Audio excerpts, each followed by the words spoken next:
Assalamualaikum warahmatullahi wabarakatuh. Waalaikumsalam warahmatullahi wabarakatuh.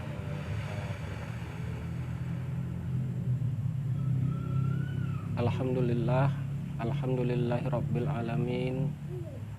Wa nahmaduhu wa nasta'inuhu wa na'udzubillahi min syururi anfusina wa min sayyiati a'malina. Asyhadu an la ilaha illallah wa asyhadu anna Muhammadan abduhu wa rasuluh la nabiyya ba'd. Tuan-tuan dan puan-puan yang dirahmati Allah, tak lupa-lupanya marilah kita bersyukur kehadirat Allah Subhanahu wa taala yang mana dengan kudrat dan iradatnya serta dengan kasih sayangnya kita bisa berkumpul di tempat pengajian ini. Sholawat beriring salam kita sampaikan ke junjungan Nabi besar kita Muhammad sallallahu alaihi wasallam. Semoga syafaat beliau dapat menolong kita di hari yaumil akhir kelak. Tuan-tuan dan puan-puan, pertama-tama yang ingin saya sampaikan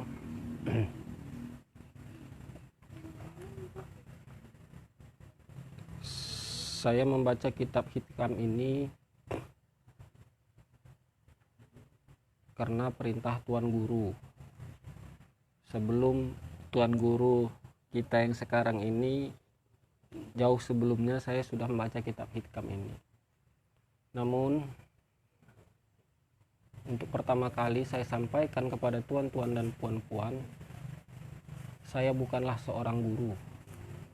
Dan tidak ada maksud sedikit pun dari saya di sini untuk menggurui tuan-tuan dan puan-puan di sini. Di sini kita hanya bisa berbagi. Saya berbagi apa yang saya ketahui dan saya pahami, begitu juga sebaliknya. Tuan-tuan bisa menerima sesuai dengan yang Tuan ketahui dan tuan-tuan dan puan-puan pahami. Jadi tuan-tuan dan puan-puan, bila mana dalam penyampaian saya ini ada yang kurang berkenan dalam perasaan, pikiran tuan-tuan dan puan-puan, sekali lagi saya mohon maaf. Tidak ada bermaksud sedikit pun dari diri saya untuk menyakiti perasaan tuan-tuan dan puan-puan. Saya hanya coba berbagi yang saya ketahui dan saya pahami, tidak lebih dan tidak kurang, menurut kadar saya.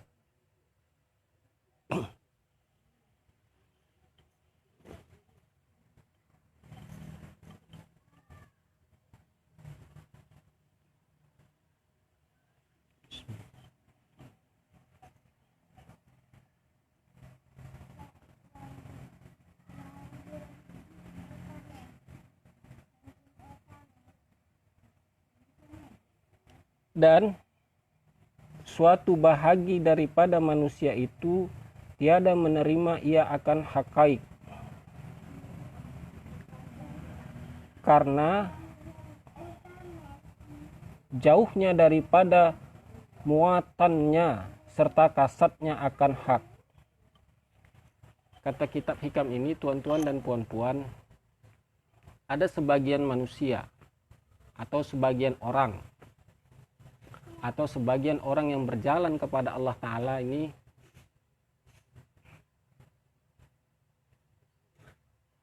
ada sebagian orang itu yang sulit ya untuk menerima hakaik. Hakaik ini apa? Kebenaran di dalam kebenaran. Namanya hakaik. Kalau kebenaran itu namanya hak. Kalau haqaiq itu dia sudah di atas kebenaran. Hakul haqaiq, benar dalam kebenaran. Haqaiq ini lebih benar lagi daripada kebenaran itu.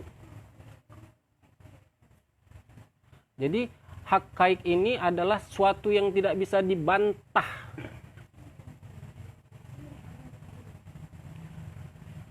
Suatu yang tidak bisa dipersalahkan.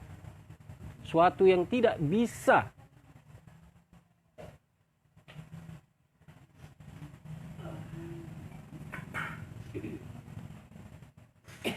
jadi kalau sudah sifatnya haqaiq ini, itulah dia. Siapapun yang hendak merubahnya, siapapun yang hendak menukarnya, siapapun hendak membantahnya, siapapun hendak memperbincangkannya, itu nggak bisa. Kalau hanya masih sebatas benar, masih bisa lagi. Masih ada ukuran lagi atas kebenaran itu. Tapi kalau sudah namanya haqaiq, itu nggak bisa lagi. Dia udah benar dalam benar. Jadi yang mana yang haqaiq itu? Kalau Tuan Guru ini bilang, Tuan Guru Ibni bilang, yang haqaiq ini yang mana? Yang terjadi itulah. Yang pada detik itu terjadi, yang pada masa itu terjadi, itulah haqaiq. Nggak bisa dibantah lagi. Baik yang dari luar maupun yang dari dalam. Yang terjadi ya, saya mengatakan yang terjadi. Pada saat itu juga terjadi, itulah haqaiq. Nggak bisa dibantah. Apa yang terlintas? Apa yang terjadi? Kita berkumpul hari ini dalam keadaan seperti inilah haqaiq. Nggak bisa dibantah kan? Ada orang yang mau membantah. Kita berkumpul di sini. Nggak ada.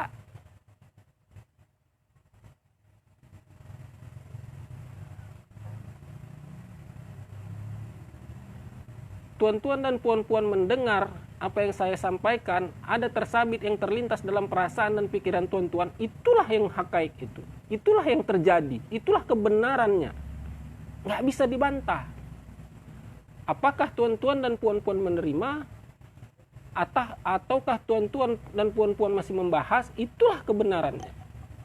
Nggak bisa dibantah. Itulah yang terjadi. Lalu dari mana datangnya haqaiq itu? Wa qul ja'al haqqu wa zahaqal batil.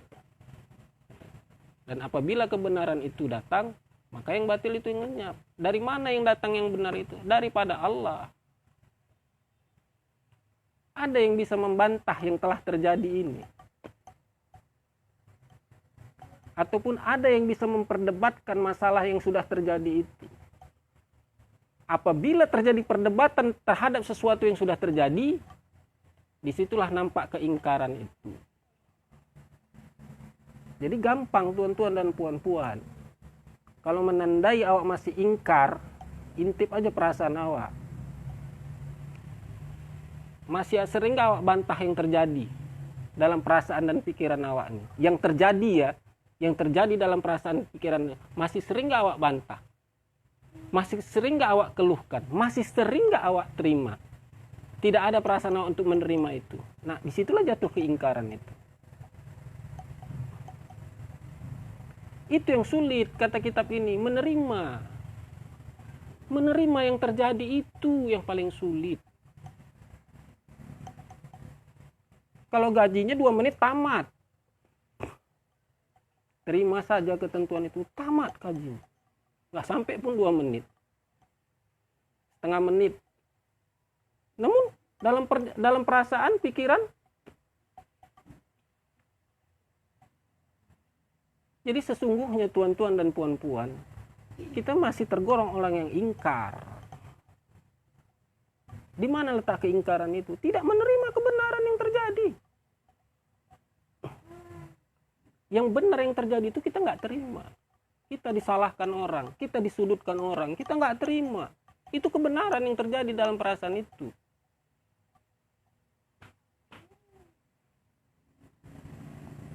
Awak kan disuruhkan menerima.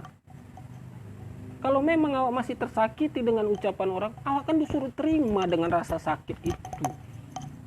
Harus awak terima. Oh, sakit ya. Awak dicaci orang, dihina orang, diejek orang. Oh, ternyata sakit. Itu sebenarnya kan harus awak terima. Ya kebenaran kan yang terjadi kan? Sakit dalam perasaan awak itu. Benar nggak terjadi itu? Bisa nggak tuan-tuan mengingkari yang sakit yang terjadi dalam perasaan tuan-tuan dan puan-puan itu?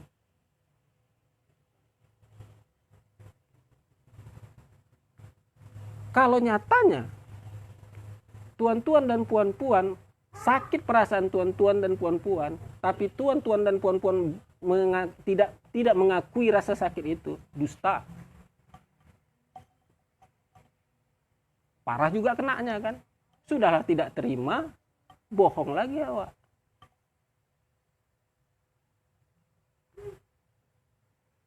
Jadi kenapa kata kitab ini orang itu sulit menerima akan yang benar itu?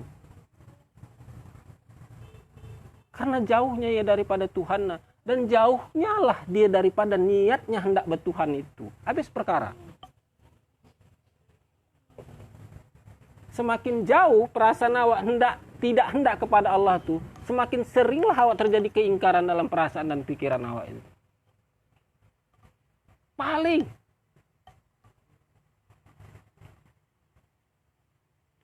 lemah kasat awak itu, kehendak awak itu, kasat awak itu, ada unsur kesengajaan awak untuk hendak kepada Allah itu kasat namanya.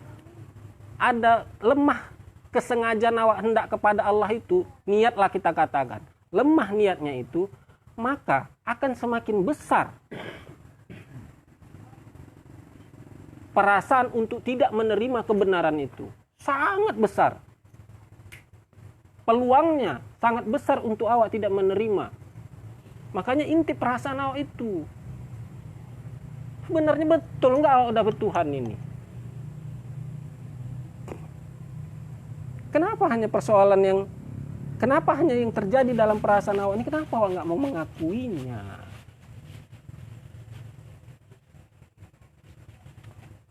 Jadi tuan-tuan dan puan-puan, sebenarnya untuk jujur aja awak sama diri awak sendiri aja sulit.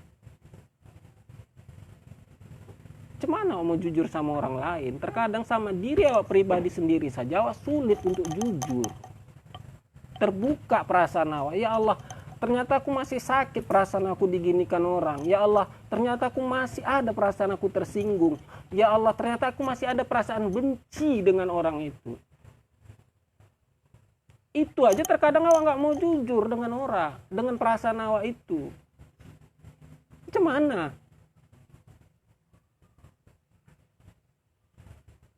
Yang ada malah terkadang sudahlah awak nggak mau jujur, yang ada awak lebih parah lagi. Kenanya apa?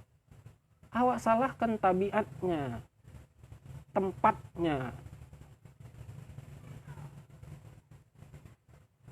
Misalnya si A menyakitin awak, udahlah perasaan awak nggak terima, awak salahkan lagi. Kok begitu dia ngomong? Harusnya dia kan nggak begitu ngomong. Sebenarnya itu menyakiti perasaan awak. Awak salahkan lagi. Padahal Allah itu sedang menunjukkan kebenarannya. Kebenarannya di mana? Itulah kebenarannya, rasa sakit yang awak terima itu. Benar nggak? Lalu awak nggak terima, awak salahkan lagi tempatnya. Double kenanya.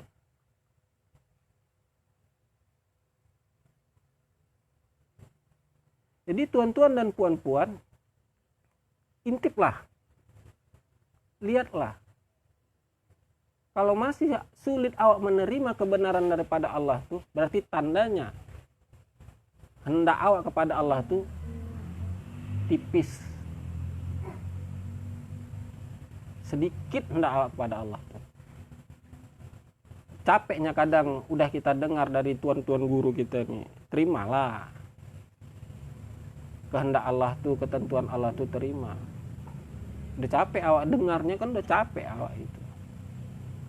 Tapi karena memang niat awak tidak ada hendak sama Allah itu, makanya terjadi pengingkaran. Jadi apa tandanya. Tandanya awak yang menyala. Keluar apa patahnya? Buruk rupa, cermin dibelah. Benar tidak kan? Dan memang awak yang menyalah. Kenapa lagi awak salahkan? Awak salahkan guru, awak salahkan pengajian, awak salahkan orang-orang sekeliling awak. Semua awak salahkan. Hati-hati tuan-tuan dan puan-puan. Ketika tuan-tuan dan puan-puan tidak nampak kesalahan yang terjadi dalam diri tuan-tuan dan puan-puan, makin besar yang menyerang. Pertama, setan datang. Apa? Ditariknya awak makin jauh dari yang niat awak atau kasat awak itu hendak kepada Allah tuh. Gampang dia menariknya lebih jauh lagi. Ditimbulkannya lagi perkara-perkara yang sebenarnya tidak menjadi masalah bagi diri awak, tapi didatangkan dalam perasaan itu. Dihasut lagi awak. Iya juga ya. Oh iya begini. Makin kuat dia, makin kuat datangnya. Untuk menarik awak semakin jauh.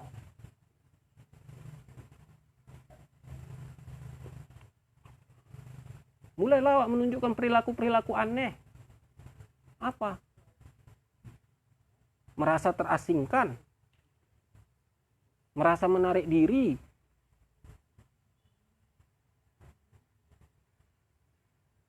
Mulailah ke kolam, mulai jarang datang ke tuan guru. Mulai taksur dengan yang disampaikan guru. Mulai ditarik tuh. Banyak aja nanti yang menggerogoti tuh. Saya bercerita karena saya mengalaminya. Bukan tidak banyak yang menarik saya. Rupanya begini proses memang juga itu yang memang nampak lah. Segini rupanya. Terus makin ditarik tuh. Ditarik awak menjauh, ditarik.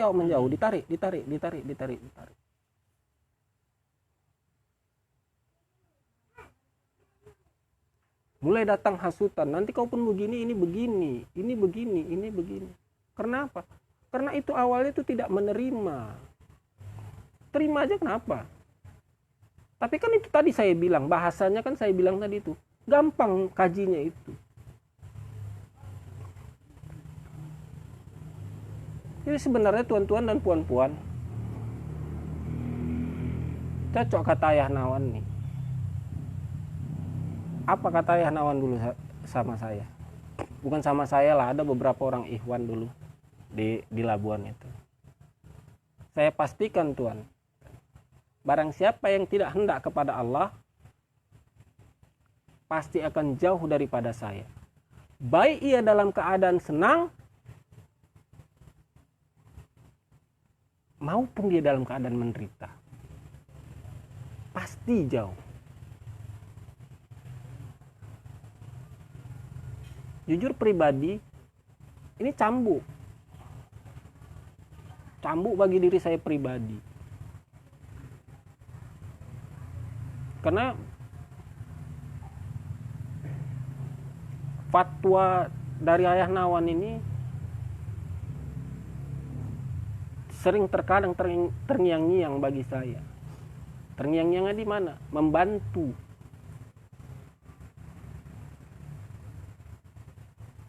Membantu saya juga.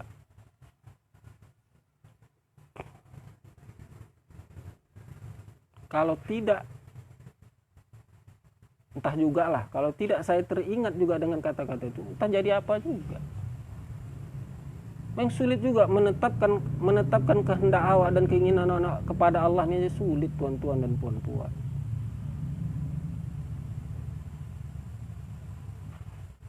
Maka sesungguhnya tuan-tuan dan puan-puan, tidak ada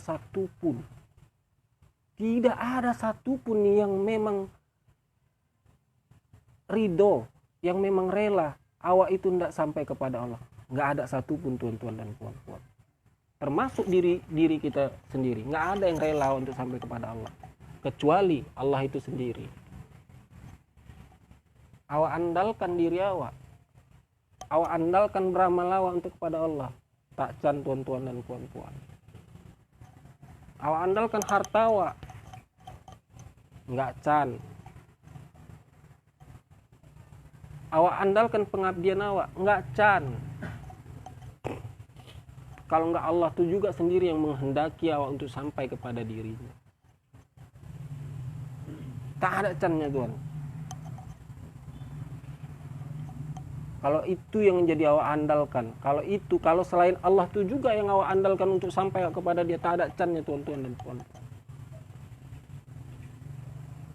Karena kalau sesuatu yang Tuhan andalkan untuk sampai kepada dirinya, pasti akan diujinya.